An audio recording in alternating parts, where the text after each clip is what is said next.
नमस्कार. ई-चालन प्रणालीचा निषेधार्थ अकोला बस ट्रॅव्हल्स असोसिएशन आक्रमक झाल्याचे पाहायला मिळत आहे. या पार्श्वभूमीवर असोसिएशनच्या वतीने आज अकोला प्रादेशिक परिवहन कार्यालयावर म्हणजेच आरटीओ कार्यालयावर धडक देत आंदोलन करण्यात आले. ट्रॅव्हल्स व्यावसायिकांचे म्हणणे आहे की सध्या राबविण्यात येत असलेल्या ई-चालक प्रणालीमुळे त्यांना अनेक तांत्रिक आणि आर्थिक अडचणींना सामना करावा लागत आहे. त्यामुळे या प्रणाली विरोधात त्यांनी तीव्र निषेध नोंदवला.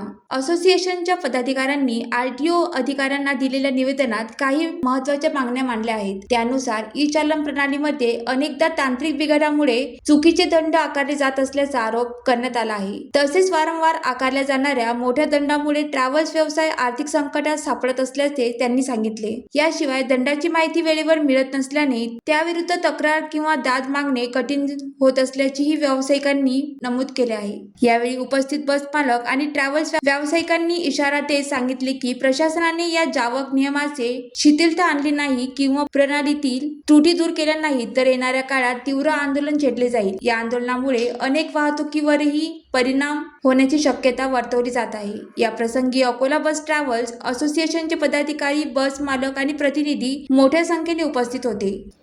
मनीष राऊत, ज्वालादीप न्यूज, अकोला.